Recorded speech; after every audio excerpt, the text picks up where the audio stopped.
So last week, one of my clients, Euclid, his wife went to Bathurst, I think it was, to pick up a brand new washing machine because this one had failed. So he hired me to offload it from the truck and remove the old one and put this one in.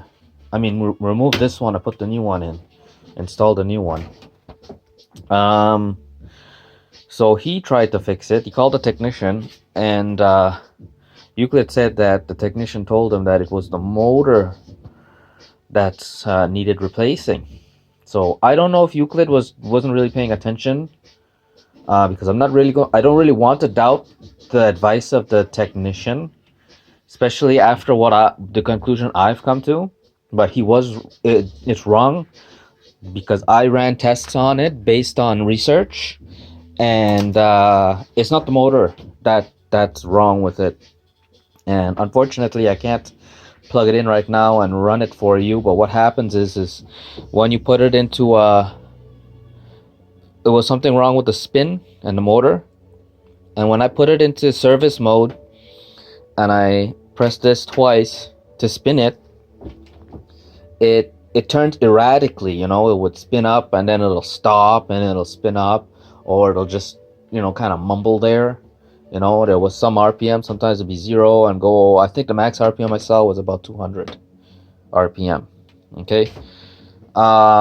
So the first thing I did was a simple test of the motor was, get my multimeter here.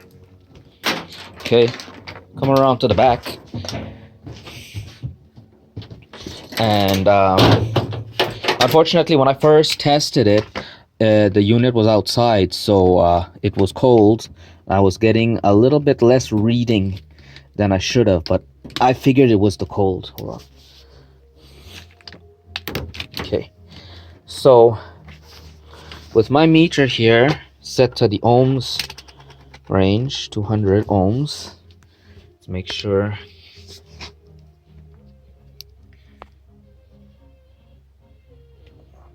So that's pretty much 0. Okay. What the manufacturer specification is that the ohms across every single coil should be between 7.5 and 7.8. And inside my house has gotten cold, so that's why it's dropped. But last night when I had the fire going and it was warm, I was getting 7.6 and 7.7. And when it was outside, I was getting 6 point something. So nothing is wrong with the motor. And then when I put it in service mode and I checked the voltage here, the voltage kept going from 80 volts to all the way up to 500 volts. And that's supposed to be supplying 140 volts. So when I saw that, it had to be the control unit that failed.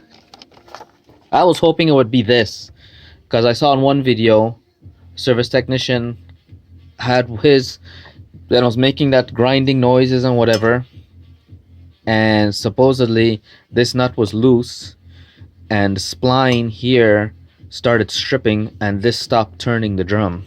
But as you can see, this one is still in great shape. Okay, so what I went ahead and did then was I pulled out the control unit that was sitting right here.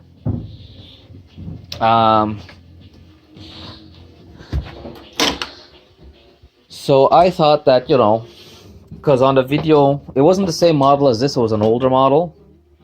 The guy took out the control unit, and what happened was, his one was he had just the board. So I thought, okay, it's not bad. I could probably, instead of replacing the whole board or the unit, I could probably diagnose the unit and see what blew. So, when I was taking out the unit, I didn't think too much of it. I wasn't paying attention. But the first thing I noticed was the smell. I've opened up so many electronics in my life that I know when a board is burnt because you can smell it. And when I put my nose to it, this around the area here smells burned. This smells burnt, and this area here smells burnt. So it's definitely the board. None of the capacitors are swollen. You know, that would have been an easy fix. I was kind of hoping for that, but none of the capacitors are swollen. The fuse has continuity. I can show it to you right now.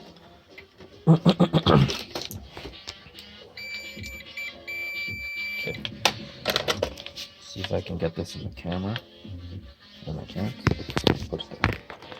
So I put the... Yeah, see? Continuity. So, not the fuse. The fuse is fine.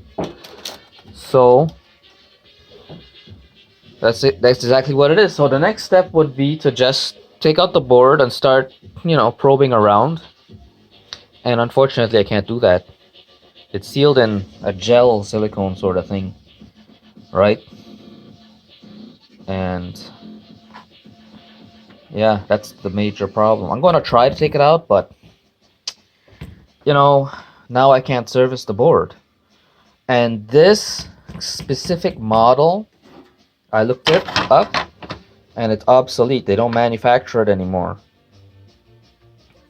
And if they did manufacture it, oh shit, I should have put the phone on do not rotate. Okay, there we go. Right, they don't manufacture that anymore. This actual washing machine was manufactured in 2008. So 2008 to 2020 is 12 years. So this is 14-year-old washing machine. Supposedly these are lifetime warranty. I'm pretty sure of that. I emailed LG to see. Haven't gotten... Well, that was last night, so I don't expect to get a reply now. Today's what, Saturday? I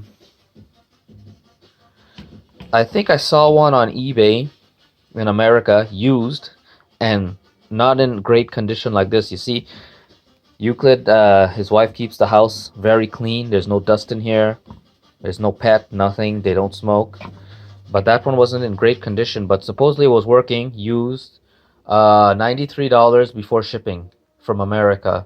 Shipping, I think, is about $20.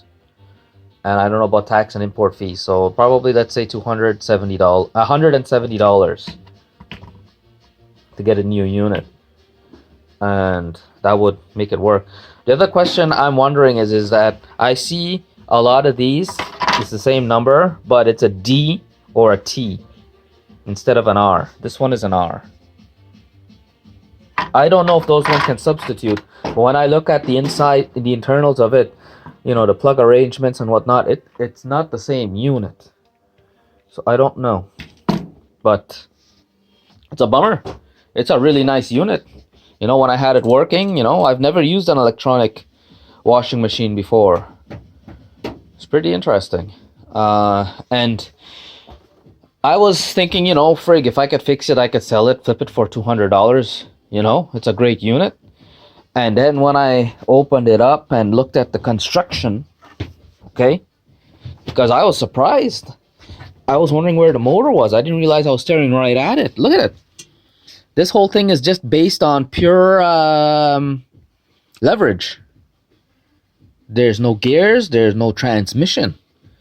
It's just leverage, right? This is made pretty much like a stepper motor you would find in like a printer, but a large scale. And by doing this, you save a lot of weight, because I noticed that this was a very light unit and there are no gears, and it saves a lot of space because, you know, everything is right here. That's really, really cool. I think that's a great idea. It's like the brushless fans in you know, your CPUs that cools your CPU or your power unit to the computers. So that's very, very interesting. That's why I thought that, you know, if I couldn't sell it, I would keep it for myself, because I really like the construction of this unit. I'm impressed. I'm impressed about that. You know, it's weighted here, because I noticed that it's heavy here. Same with the Samsung that they bought, and I think it's really well made. I think washing machine technology has come a long way since I last used them. And the last one I used was what? 20 years ago? No. When did I run away from home? I was 23. I'm 38. Yeah, 20 years ago, I guess. And yeah. So that's a bummer. That's a real bummer. I can't fix the board. I'm going to try. I am going to try. This here looks like a thyristor SCR, and I was quite surprised that it didn't have a heatsink mounted to it like this one or this one. And what I think happened was that it didn't suffer from a power surge, but it was a chain of events. One component here, most likely this, right, failed. And since it's this is probably a step up transformer, or perhaps because that does not have any gears to change speeds or oscillation. It's all electronically controlled with switches and a step up transformer. So when that thing is washing, you know, there's a certain code or software application programmed into the ICs here that sets the mode. So then you have the oscillation to wash the machine, and then you'll have the spin cycle to dry the clothing inside there, you know, using the transformer here to step up the voltage to get the RPMs up, you know, and to control each individual coil or whichever phase on the motor, you know. So instead of having a big transmission and gears and levers and solenoids and switches and whatnot, they converted all that electronically, and the motor is just one very capable, versatile unit in the back there. And you know that I think that, well, not think, I'm impressed, very impressed, because you know usually you'd see something with electronics like that, definitely it's going to break, you know, and it's not made to stand up to, you know, abuse or, you know, but I'm impressed. If it wasn't for this gel here, this would be serviceable, and I could sell that or keep that with confidence, knowing that if anything happens, I could fix it and keep it going because it's built very well. But anyway, I'm going to try. I really don't want to part it out, because once you start parting it out, there, you know, it's like you kill a cow, you know. Here in Caracat, they're just going to eat the choicest of meats, and the rest of the meat, I don't know where the fuck it goes. Because me personally, when I go to IGA, I don't see them selling the cow tongue. I don't sell them seeing the cow tail, you know. Certain parts of the cows that I grew up eating as a child, I don't see them selling it here, you know. And it's going to be the same thing here, you know. You guys are just going to go for whatever. And I'm pretty sure none of you are going to want to buy something like this, because none of you are bred to fix or keep things running like I was. So it makes sense why we have Justin Trudeau as a prime minister, because you're all a bunch of fucking lazy pieces of shit. Anyway, so yeah.